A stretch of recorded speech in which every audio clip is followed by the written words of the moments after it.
Hey sports fans, Coach Nick here, and I just wanted to drop in for a quick second to tell you that this podcast is really gaining popularity, and in order for us to continue growing like this, I'd love it if you could rate and review us on iTunes. Plus, I'm always excited to hear feedback and continue to improve our content based on what you want to hear. I know I'm in. Are you? What was it like in the locker room with DeMarcus Cousins? Will the absence of Boogie give birth to a better Kings team?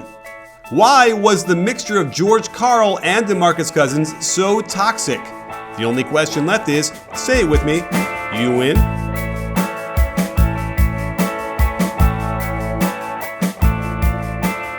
Hey sports fans, Coach Nick here, and welcome to the B-Ball Breakdown Podcast. Today I'm very pleased to have on friend of the program, James Ham, who's a Kings insider for CSN Bay Area. And so James, are you ready to get down and boogie, oogie, oogie till we just can't boogie no more? Yeah, I'm kind of already to that point where you just can't boogie anymore. Well, the song was prophetic, apparently. So, obviously that's what everyone's been talking about all weekend long. I mean, we did a big podcast on Monday about the trade itself. But I don't know. When did you start hearing the rumors that this might happen? They kept this under lock and key until Sunday morning. Really, really tight-lipped until Sunday morning. And, I mean, I started to hear a little bit of rumblings. I reached out to Cousins camp, and the responses back were just like, we're sick. We're just like, just absolutely in shock. And then as it played out, it was like, well, how close is this? And I think it was probably about 2:30 in the afternoon on Sunday that I on Pacific Standard Time where I got it's about 50-50. And then from there it snowballed. It moved very quickly. Actually, I had the All-Star game was at 5, so I took my family to the movies at 2:00. We live about 20 minutes from the movie theater, yeah. And my wife and my boys went and sat down in the theater. I went to go get some popcorn and sodas. I sat all that down and was getting napkins at the little concession stand, and my phone just blows up. And I walk into a dark theater, set it down, whisper in my wife's ear, "I've got to go. They're making a trade." I had to race home, write it, go back and pick them up at the theater an hour and a half later. Wow. Just wild turn of events that I don't think anyone saw coming, just because they were so dedicated to him. They had made so many statements saying, like, look, it's not happening. He's not going anywhere. So just a really strange turn of events. Does this all center around Vivek's final stamp of approval? Like, Vlade might have influence. He might be trying to do deals, but in the overall sense of things, nothing gets done without Vivek making the decision, right? Well, I think at the end of the day, any owner on any franchise cornerstone is going to have a major, major conversation. I mean, he's part of any conversation that's going to happen when you're talking about trading a guy or giving a guy $219 million. I mean, either way, you're going to have to go to the owner. Now, from what I know, Vivek is really enamored with Buddy Hield. And, I think Buddy Hield is a nice player. I've never heard Vivek make the comparisons to Steph Curry. I have not heard that. I do know that that's out there, but honestly, Buddy Hield is a nice player. He's not Steph Curry. I don't think that anyone is going to, start making that comparison outside of maybe Vivek if he did make that. But I think what happened here was management was kind of ready to move on for a while, and they knew that the owner wanted to lock him up for an extension, so they had those conversations. But then they figured out that there was a little bit of weakness after the events of February, where DeMarcus had, some issues in February.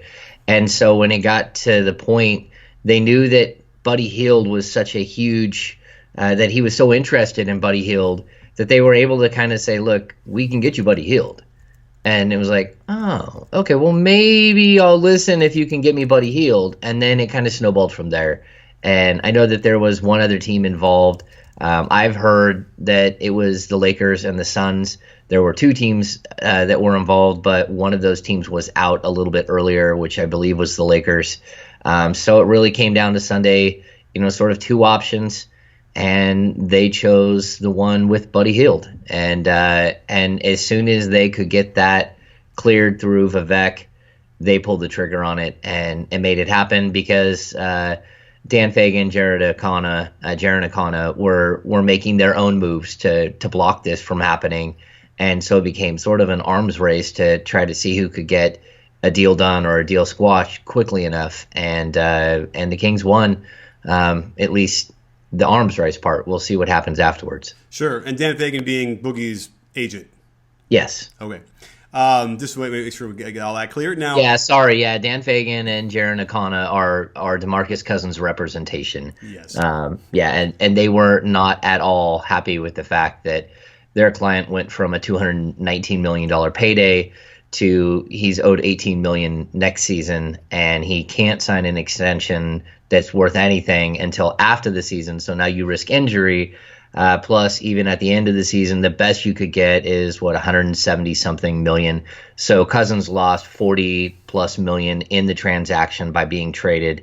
Agents lost money on that transaction, and that's if Cousins ever actually gets that full extension, which is always a question mark. So, I mean, it is a major blow financially to Cousins and his team, and you can see why they would be a little upset with it. Sure. Well, here's an interesting thing about this, because later on when they were questioning Vlade, they asked him about the different deals he might have been able to get, and he referenced one that was better from like the days before. And my sources, I had this on Monday, that it was actually another first round pick from New Orleans. And then apparently that was confirmed by Sam Amick yesterday. I guess I could have beaten everybody at that punch, but nonetheless, we're not in the breaking news business over here at B-Ball Breakdown. But what do you make of that? Has that really like a thing where he actually could have gotten 2 first rounders in that package, and they pulled that when they delayed the response, I suppose? It wasn't a delayed response issue. It was specifically the agent saying, we're not going to re-sign with you. If you trade for Cousins, you're costing him $40 million. We're not going to re-sign with you. And so then the package that you're getting for Cousins becomes exponentially less valuable. I mean, he's nowhere near as valuable if he's just a 1-year rental versus a franchise cornerstone. And so when the hardball with the agents started, that's where you started to see these deals kind of dry up. Now, again, I've heard the same thing, that there was an additional first-round pick, but I've also heard that the Suns, who have a couple of really nice top-tier picks, were also involved in that as well. I don't know if there were 2 offers brought to Vivek like what we've heard. I really do believe that it was centered around Buddy Hield and the package that they got for him. Just the package should have been bigger, and I think everyone understands that again, his value goes down as his years of guarantee with your franchise goes down. And I think he'll probably sign there and probably be there long term. There's a chance for that.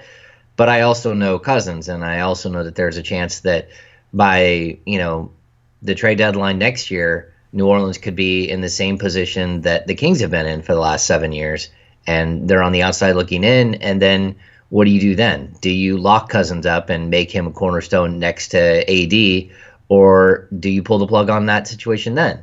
And then, of course, do they get more of a package back than the Kings got? And then the Kings look bad like they did in the Isaiah Thomas deal, where they basically traded him for an empty bag of chips, and then the Suns turn around and get a first-round pick for him. So yeah, it's a sordid mess. It is. Yeah. Well, let's when you go around the league and you hear sources or unnamed sources or GMs around the league, a lot of them you kind of get the sense they would not touch Boogie. And I'm kind of curious. I've talked about this a little bit on the podcast. I've hinted at what it's like to be in a practice with Boogie Cousins. And I might even just burn it down and really give it some description here with you. But nonetheless, maybe you can give us some insight into why there is probably a significant amount of GMs who simply would not want to even get in near their locker rooms. Well, I mean, I think really, and again, I really like DeMarcus. Me and him have developed a really good relationship. I like him. I like his management. He and I have conversations all the time off the record. I think he's, in the locker room, we have conversations. he's actually a nice guy, but there is, the other side to him. And, when I look at this deal, I try to explain to people, like, look, we're 7 years in, and he's 26 years old. And I'll be the first to tell you that him as a 19-year-old was some of the worst stuff that it is the worst stuff I've seen. Just the blatant disrespect, the craziness that goes on behind the scenes. I know the Kings used to have a media director named Darren May, and Darren May is very, very respectful, 50s, early 50s African-American man, and he would wear black suits. And I know this sounds really small, but as a 19-year-old kid, DeMarcus would throw chalk balls at him when he wasn't looking, and his suit would have like white dots on the back of his suit. And I know that doesn't sound like much, but if you knew how respectful Darren was as a person, and you try to match that up with someone doing something like that to him, it just kind of sets a stage for the entire 7 years. And again, I'll tell you, he's so much better. He's grown up so much, and in certain instances, you're kind of proud of him because I've been around him so much that I've watched the growth. And then I looked at it and I said, okay, I'm telling people that he's grown up and that he's so much better than he's ever been. And in this season alone, he got in a bar fight with Matt Barnes. He blew up not one, but 3 members of the media in Sacramento. One got caught on tape. The other 2, I think one was partially caught on tape. So, but 3 members of media. Now, each of them were for different reasons, and you can look at each of those individually and say whether they were warranted or not warranted. And then the technicals, 17 technical fouls. If the refs care that he's wearing a Pelicans jersey, they're just completely wrong. And I mean, in all honesty, he's going to pick up another tech between now and the end of the season, and he'll be suspended again. And then on top of that, we had the situation where he got fined by the NBA $25,000 for yelling at a Warriors fan that was in the tunnel. And this, the worst part about this is the Kings met with him, like, I think it was around February 2nd, and they had a long conversation with him about sticking around. They were at his house. They said, look, we're going to give you a long-term deal. And, from what I know in that conversation, it was, we're each going to have some things that we want from this, but, we need to work together. Cousins wanted a handshake deal on a no trade, but then possibly the ability to leave after 3 years or 4 years if things were the same and they couldn't put a team around him. And the Kings wanted his behavior to get better. And, so these are the things, basically what happened was the Suns deal basically surfaced, and the Kings met with him to tell him, we're not going to trade you, right? So that was on a Thursday. They came out and played the Warriors 2 days later. He picks up his 14th technical and then yells at the fan in the tunnel. The next game, they play the Chicago Bulls. He picks up his 15th and 16th technical and gets suspended. And the Kings just look at themselves, and at that point they said, we're going to commit another 6 years not knowing what we're going to get on a nightly basis, except for really good play and then a lot of other stuff. And then on top of that, does he become untradeable? Because when he's making $40 or $50 million a year, how do you match salaries? Who will take him? If you look at what they got from New Orleans, look at this deal. If he's making $50 million a year or even $40 million a year, the Kings have to take back Ajinka. They've got to take back Ashik. They've got to take back every crappy contract that the Pelicans have. And then maybe they get an extra first-round pick, but now the Kings are cash-strapped because they had to make a deal that matched salary. And so it becomes a zero-sum game for them. They looked at it and they said, we have to either give him the money or we have to trade him now. And they chose the path that I did not believe they would choose. Right. They cured their Boogie fever. I'm sorry, yes. I couldn't help myself. I have a few more, but we'll sprinkle them in. It's funny because like I was there at a practice during training camp I don't know. Let's see. We're 27, 2016. So maybe like 2014, 2015, one of those years. Who was the And coach? I'm watching a practice at training camp. And, you know, in the middle of this whole thing, they're just doing like scrimmaging, they're playing, whatever. It's like, remember, the season hasn't even started yet. And he starts to go in on Ben McLemore. And literally just like, and it was like there was a break, they were getting some water, and he just starts screaming at him like, something to the point like, you can't dribble, stop trying to dribble. Like it was personal about skill, whatever. And I'm sitting there, and nobody was stepping in. Oh, this is when Mike Malone was still coach, and nobody was stepping in at all. They were just and he does it for like 5 minutes, and then just storms off, goes to the training room wherever he goes, and then leaves, and everyone's kind of looking around. And I'm kind of curious because did you hear, or am I imagining this? I feel like I heard some report about Nick Stauskas and how he like ruined Nick Stauskas. I can only imagine he probably did the same thing to him. But is there any kind of news about that? I'll say this. I think Stauskas you can put in his own bubble. Like I've dealt with all of these guys that the Kings have brought in, and Stauskas. I don't know. You know, some guys come into the league and it's not as much about basketball as it is about basketball lifestyle. And I don't know if Nick will become a player or not. He came in with this highly touted ability to shoot, and then he couldn't really do anything. And you could say that Stauskas was ruined, but I mean, his confidence issues, certainly outwardly, he had zero confidence issues. Inwardly, you could see he was struggling with the fact that he couldn't find his shot at all. And you can blame that on Cousins, or you can't. I'll say this. Stauskas was in Sacramento for all of 5 minutes. And so if he wants to get blamed, if they want to blame him for the fact that he didn't become an NBA player, a reasonable NBA player, I think that's a little short-sighted. Now, McLemore, I think, is probably a better example. Jimmer Fredette is probably a better example. I think Tyreke Evans, the first time around, is probably a better example of the effect that he can have on a player. And even this season, I mean, there became like a cross eye with Aaron Aflalo, where Aaron Aflalo started not hitting like wide open shots, and he's the only one who's not hitting wide open shots. Everyone else is starting to get the flow and figure out that DeMarcus is becoming like the next generation of drawn kick Hakeem Olajuwon, or you know, feed the post and he's slinging the ball out of double teams. So even Aaron Aflalo, I could see, was getting sort of beat down by the fact that Cousins doesn't like when you miss wide open shots. He doesn't like when you're not as dedicated to the game as he is. Now, McLemore is an incredible kid who has a great spirit and is such a hard worker. But at the same time, it's these players that the Kings brought in that have a common thread. They're nice kids.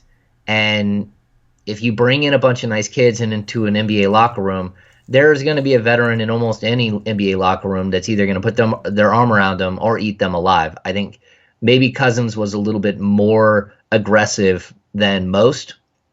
I mean, I've heard the term bully thrown around, and I don't know that it's that. I mean, maybe it is. I don't want to call him a bully because I don't know that that's fair to, you know, categorize him as that and not see the totality of what he does.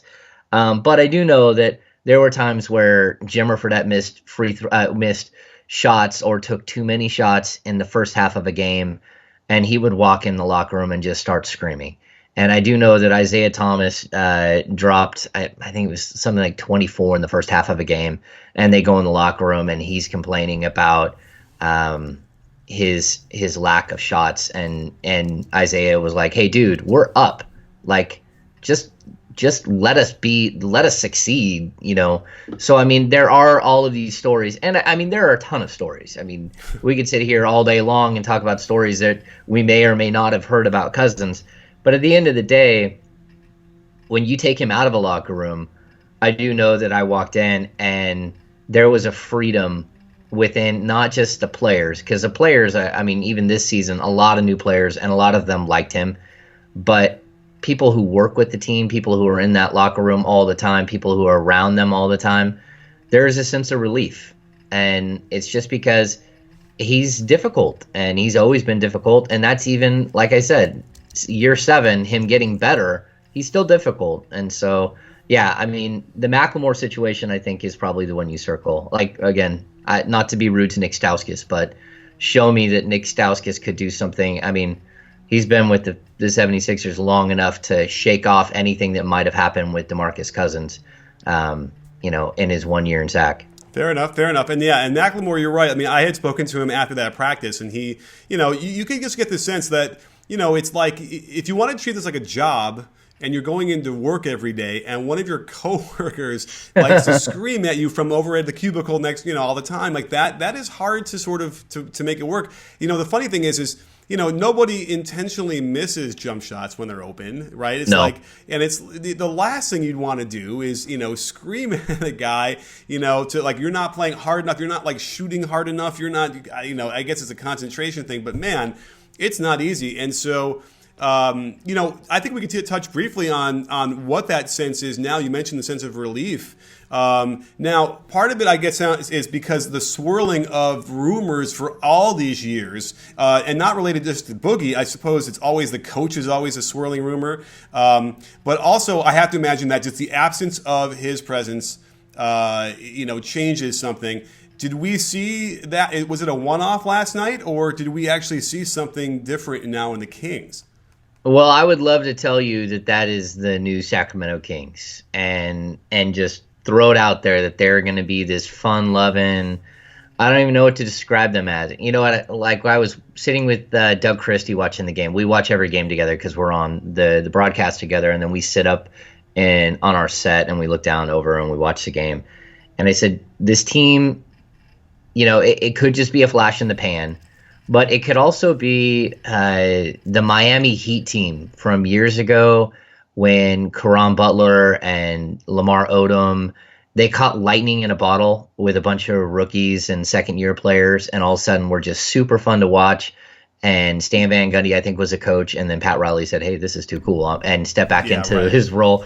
It could be that, because this team is right there, and you have enough veterans on this team still that are looking at the playoffs. I mean, again, they beat Denver and they're a half game out. Denver had no idea what hit them last night. I mean, watching Denver was like, wait, we just watched the high post offense for every bit of footage we've ever seen of you, and you just ran a crazy, wild dribble dive motion for part of it. You ran all kinds of movement. Like, where in the world did this come from? Willie Cauley-Stein going off for 29 points and just dunking. He made Jokic look like a joke.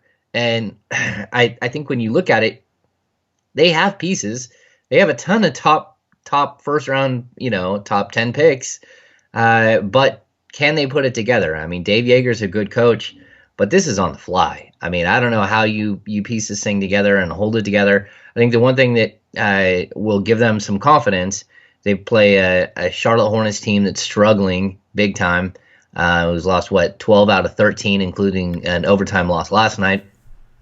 Then they play the Nets coming up this week. They play the Timberwolves on Monday. I think the Nets on Wednesday. So you start to see where their schedule gets soft for at least a short stint. What if they do build some sort of momentum, and the race for 8 is wide open? I mean, you can look at what Dallas did, just kind of giving up. You can look at Minnesota didn't improve, and they've stumbled. You can argue that when Portland traded Plumlee, that they gave up on the season. And so all of these teams are just kind of sitting there, and the Kings have a draft pick they've got to worry about. But at some point, as a franchise, you have to worry about building a culture of winning and say, I don't care that we might have to give up this pick to Chicago, and just go for it. And I think that the players want that. We'll see what management wants. But when you see last night, they throw Skal Labissiere into the game, and he's played so little all season long, and he gets you 12 points and looks like this Energizer bunny, and you're like, holy cow. I mean, maybe you do have something here that they can build on. Yeah, I mean, I've always liked Willie Cauley-Stein. And I remember, like, what's amazing about those draft day videos that come out, or the pre-draft videos, they make every shot in those videos. It's amazing. They look like, Mike Schmitz. I love it. Yeah, like as if they're edited or something. But still, but he looked like, I've always was enamored. But it's because of the defense and how he can move at 7 feet tall and guard guards. Yeah. So, and it felt like he's never gotten the chance. And so, yeah, all of a sudden, he'll probably – I'm sorry, I didn't even get a chance to see the game. I saw this box score. Did he start last night? No, he didn't even start. Kosta Koufos started alongside Anthony Tolliver. And you know what? The putback dunks, he's never attacked the glass. And then all of a sudden, Tyreke Evans misses a layup and dribbles off, and Willie Cauley-Stein flies in and hammers it home. You're like, wow, like confidence level – has gone through the roof. And maybe that is the DeMarcus Cousins effect. Maybe it is the fact that some players feel like they've been marginalized by Cousins or the franchise, and now it's no holds bar. I mean, again, we've seen the development of Ben McLemore this year, this last month has been huge. But we're 4 years in. I mean, it's either he does that or he's out of the league. And so now we're starting to see players with freedom. I mean, that's what Willie talked about. I mean, it's Free Willie. I mean, he talked about the freedom that he feels. And I think it's great because Willie's been sort of labeled as this guy who is ambivalent about the game of basketball. I'll tell you this, that dude works so hard, it is crazy. I see him all day long working. He works with the assistants long after practice. He's working doing ball handling drills and pregame. He has put in the work. Ben McLemore has put in the work, and they're setting an example for all of these young players. I mean, the Kings have 4 first-round picks on the roster right now from the 2016 draft, and then McLemore and Cauley-Stein, and then they have the potential to have 2 more picks and Bogdan Bogdanovic. So all of a sudden you got 8 players that are all under the age of 23, 24 that are all top, they're all first-round picks, and who knows what you got. So it's an intriguing time, honestly. Yeah, I mean, I guess you had the sequel to Boogie Nights would be, oh my God, he just said it, from Willie Cauley-Stein, Free Willie, excuse me. Yeah, Free Willie. Yes, so there we go. Who knew those two movies? That would be an interesting double feature, by the way. I don't know if you could take your kids to it, but maybe the second movie. But yeah, and I assume that there's probably a version of Free Willie that is completely yes. Yeah. So exactly, that would be the sequel to yes. At any rate, well, I mean, you're right, and you're right. It is exciting in some way. I know, even at my level, when we've had like a troubling but very talented player who we finally just say, you know what, it's just not working, goodbye, and the team just takes off. And we had tried for so long, thinking that you need that kind of talent, and what you realize sometimes is that you remove that source of all those issues, and suddenly everyone else can kind of shine more than you ever would have thought. And by the way, wouldn't that be hilarious if that happened, and then all of a sudden now the Kings are the model for identifying talent? Yeah, and wouldn't it be shocking if the Pelicans do the same thing that the Sacramento Kings have done in the last 7 years, and that is not win? And that is something that I think, I mean, I don't want to say that this pendulum is going to swing and the Kings are going to look like geniuses this summer, but if all of a sudden the Pelicans are the number 6 pick in the NBA draft, and that's the Sacramento Kings pick, and they've got DeMarcus Cousins, and they're, they can't keep him long term, and then who looks like? That's why you have to look at these trades 2-3 years down the road. How good can Buddy Hield be? What do you get with that pick? What do you get with the money you just saved from DeMarcus Cousins? What happens to the Pelicans?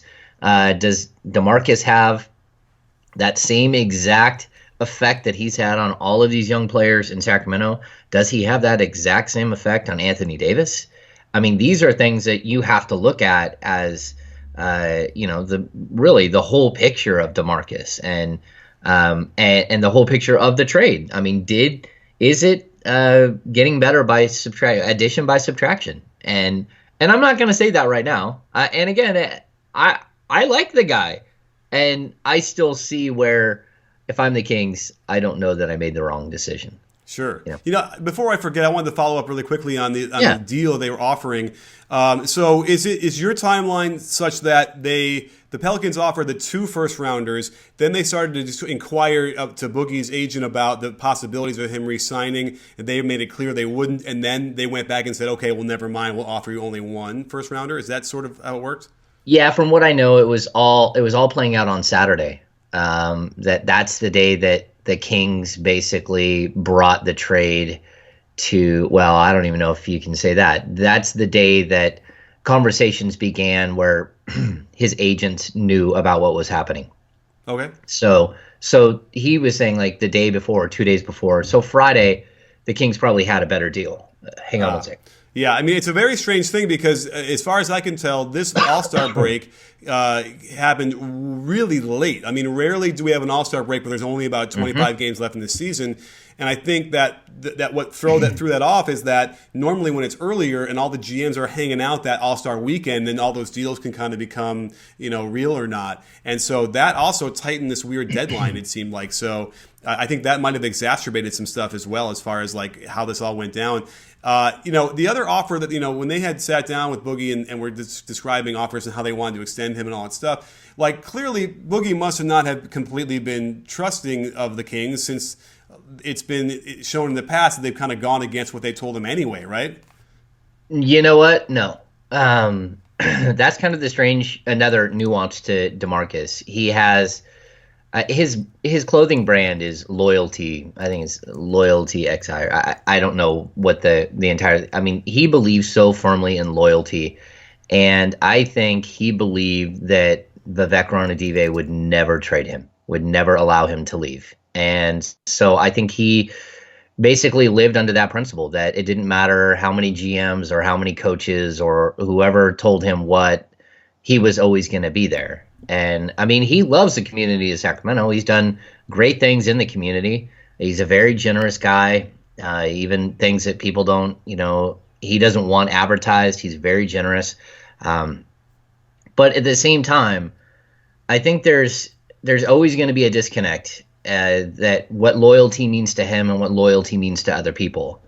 And so if I'm the franchise and you keep saying loyalty, loyalty, loyalty, like we've got to lock up forever here, and then on the same time you're not willing to do the things to stay out of trouble, then are you showing us the same loyalty back? And that's something that I don't think he will ever understand, that he doesn't connect the two things, that loyalty to him means one very basic thing and it doesn't extend beyond that. And so again, he's a very intriguing dude. And he's very bright, and he means well most of the time. But he doesn't get that when you walk into a locker room and you're pissed because somebody stole a rebound from you and you're supposed to get the rebounds, then that makes someone else feel like, man, is every time I go for a rebound, is that guy going to be yelling at me because that should have been his and I should have got out of the way? What if somebody else grabs the rebound and all of a sudden he's yelling at me because I didn't grab the rebound and they got a rebound and scored? And so it puts this weird bubble around everyone that's there. And, he was a star, but at the same time, I can't tell you that this team will be better or worse without him. I just don't know. Well, as we start to wrap up, I would be remiss if I didn't ask a little bit about the George Karl experience with Boogie as well. And I'm not even sure where I would even jump in because it was, a short-lived time. But I don't know. Is there an interesting story that you want to share with us that was maybe somewhat dramatic or, I don't know, interesting between maybe Boogie and George Karl that was indicative of their relationship? Is that too general a question? Yeah, I think we dealt with the George Karl situation almost on a daily basis. And you know what? I think this probably plays into a larger conversation too, where I can, people say, oh, the Kings have had 6 coaches. And I can honestly tell you, during DeMarcus Cousins' era, DeMarcus did everything in his power to not work with Paul Westphal. They could not get along. He still won't even mention Paul Westphal's name. Paul Westphal won't even give you a no comment because no comment to Paul Westphal means it's a comment. about DeMarcus Cousins. There was a situation later on where DeMarcus had issues with Westphal when they were in China, and Westphal was filling in for Lionel Hollins on the sidelines. It was not good again, and that's all DeMarcus kind of doing his thing. Key Smart, he had lost the room, but on top of that, Key Smart was lost in an ownership shuffle. But Michael Malone is the one guy that you can say that he loved and that he would have gone to battle for anything and done whatever he could. But again, Tyrone Corbin, Cousins and that team quit on Tyrone Corbin. Cousins and that team quit on George Karl last year, the last 35 games of the year. They quit. And I mean, I can't say it any other way. The Kings were 20-23. They had the 8th spot in the playoffs in January of last year. They lost 5 straight. After that, they were told that George Karl was being fired. He wasn't fired, and they just absolutely shut it down and said, okay, Rondo and Cousins took turns sitting out games to rest. And the teams won 33 games, and I don't even know what the playoff team was last year, but it was barely above 500. They easily could have been in the conversation, and they just quit. And so that's the George Karl situation was horrible from the beginning. George decided to make his own way and tried to trade DeMarcus. He tried to shop him around the league without any approval, and that just set the whole thing off. I know the most awkward night was a night that George had done something that DeMarcus didn't like on the sidelines. They went in the locker room, and he blew George up so badly. I mean, the entire team was sitting there. And that's the thing. George is known for his temperament and for doing whatever he wants and saying whatever he wants. And he got a dose of it himself. He's never run into DeMarcus Cousins. And even though, he's dealt with some characters, I don't think he ever ran into anything like that. And then as soon as they were done yelling and screaming at him, we walk in the locker room 20 minutes later than normal, and it's dead quiet, and everyone's looking at us like, oh my gosh, things just got crazy. And then Vlade and Vivek walk in with Drake at this very moment. Drake, the Degrassi star, I'll call him. Okay. And things go even more strange. I mean, this is the world that we lived in during that era where there was nothing was too strange. Nothing was, always stranger than fiction. I mean, you could not write it ever. And so, while I had plenty of issues with George, trying to manipulate, trying to bully multiple times, not liking things that I wrote, being beyond rude, waiting until cameras were rolling to call me an a-hole, multiple times having issues with him. I also know that on the backside, behind the scenes, there was very little left of him as a coach. He had his assistants running almost everything. And on top of that, he met his match. And I don't think he ever thought he would meet his match, someone that could yell louder or be more forceful or swing a bigger stick. And he met his match. And so in the end, the George Karl era should have never happened in Sacramento. And everyone at this point, they know that. They're still paying George. But the Kings were really the only opportunity they had to put this thing on the right path and to keep it going was the Michael Malone era. And they made their own mistake there. And after that, it's sort of whatever happens, happens. And I think Yeager could have done good things with Cousins, but I also know that Yeager probably knew that this was a huge, huge potential that he would be coaching this next season without Cousins. Okay, wow. That's a lot of stuff that you just laid out there for us, and really interesting. It's funny because obviously when it's almost like it should be in the contract of a head coach in the NBA that in the fine print you are going to be criticized and called all manner of things, and you must accept that that's the reality of your situation. And yet it still kind of boggles my mind when we've seen like Randy Whitman go off on reporters and in George Karl. Why would he want to call you an asshole? What could possibly have been so wrong with what you wrote that got him so mad? He didn't like an analytics piece, and I questioned his eye as a basketball guru over the analytics of starting Rudy Gay at the power forward next to it was the analytics piece. He didn't like the analytics. He said, I know basketball better than any of your analytics. And he said, you can make numbers, say whatever you want. And I'm like, yes, all of that's true. But if you read the piece, I left it to interpretation. It was, if you play these three players together, the stats show that every single time they run a negative this. Your best 2-man sets, your best 5-man sets, you're doing good things, but at the same time, you're also killing your team with some of these sets that just aren't working.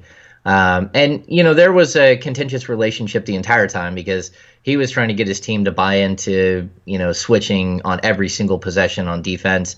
His team's giving up, 30 makes a night. Well, I mean, not 30 makes, 30, 40 3-point attempts a night because teams are just teeing off on him. You had teams that come in averaging 9 3-pointers a game and they knock down 18.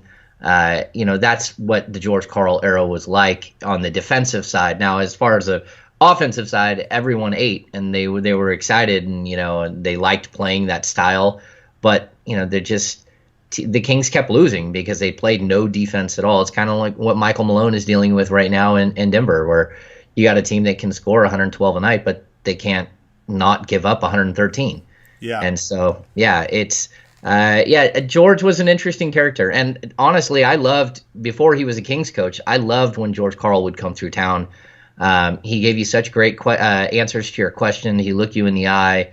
But when he was there every day, it was different. And it was his brand of basketball and trying to teach you his brand of basketball and why he was right and everyone else was wrong, even while the losses were piling up and he was losing the room. So, you got to be honest when you're writing about it, and when you're sitting there reporting it, you got to be as honest as you can.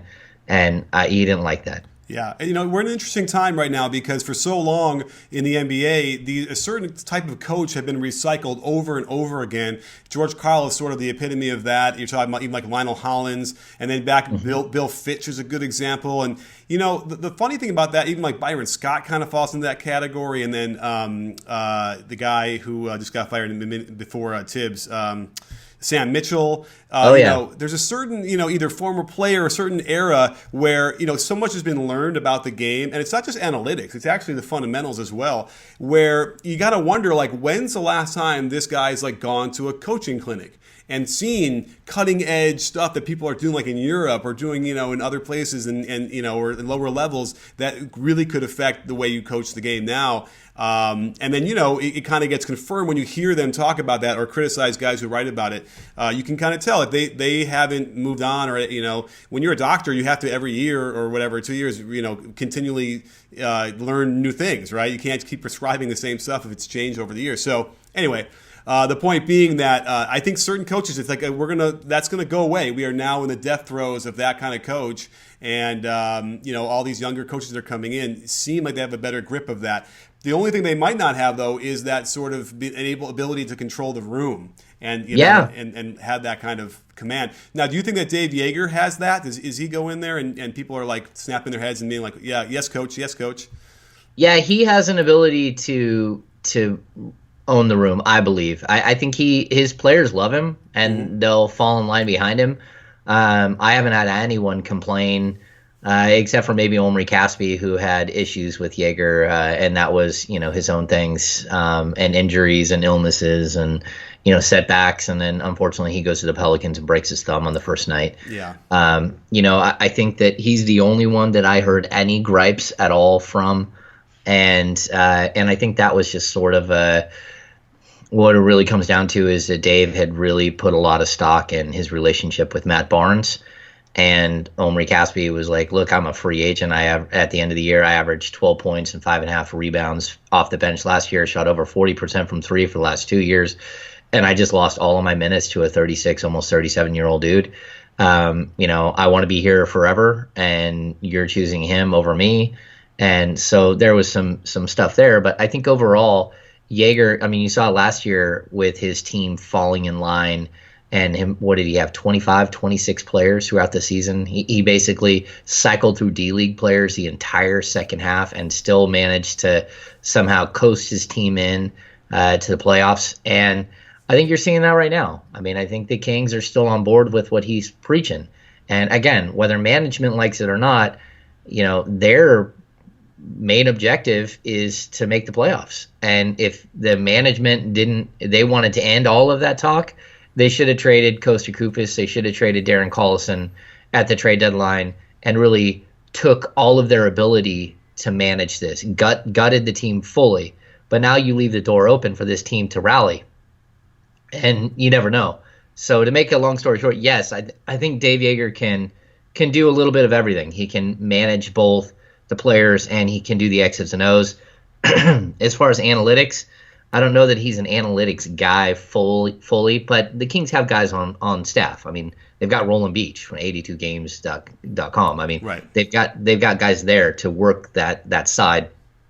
And hopefully, I mean, clearly he doesn't buy in fully because he ran Kosta Koufos and DeMarcus Cousins out there as starters together almost the entire season, knowing that combination really, really set them back and got them in huge deficits.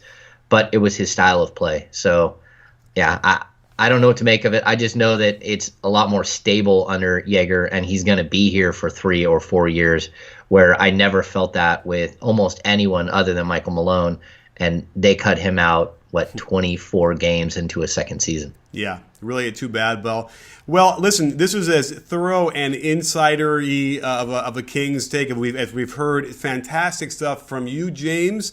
You are my boogeyman.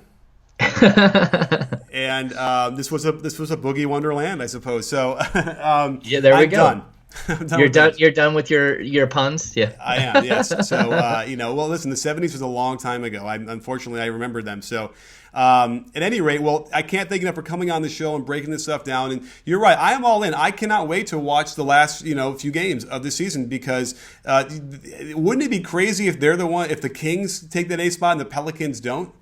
Yeah, I think it would be spectacular. And I mean, as someone who's covered this team for 7 years, and the best season, I watched 49 losses.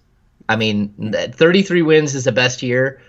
It's been brutal, and Kings fans deserve so much better. Watching them show up last night, so much angst, so much anger over the Cousins thing. But as soon as Tyreke Evans walks on the floor, standing ovation. As soon as Buddy Hield walks on the floor, standing ovation. When that team was fighting and destroying Denver in the fourth quarter, the fans never sat down. I mean, to watch that, especially after a week that they've been through, where their star just got dealt for what most people believe is undervalued. Kudos to Kings fans. I tweeted out, I love Kings fans. Something that the passion, like the struggle is real. I mean, these people just keep coming back for more. And I think that's something. Tyreke walked in the building, is like, oh man, best fans in the world. He's like, I forgot, how good these fans were. You see Buddy Hield's eyes light up like, what in the world am I back at OU? What in the world did I just see? These fans were nuts. And I think they deserve it. They deserve something like this. And again, I hope I'm not too harsh on DeMarcus. I love the guy. I wish him nothing but the best. And I don't know that the Kings did right or wrong here. I just know that at some point you got to do different. And that's what they just did. So crazy times in Sacramento. Absolutely crazy times. Well, again, thanks for coming on the show. We'll have to have you back again at some point in the near future. And don't forget, sports fans, at B-Ball Breakdown, not a channel, we're a conversation. You in? Are you in, James? I'm in, Coach Nick.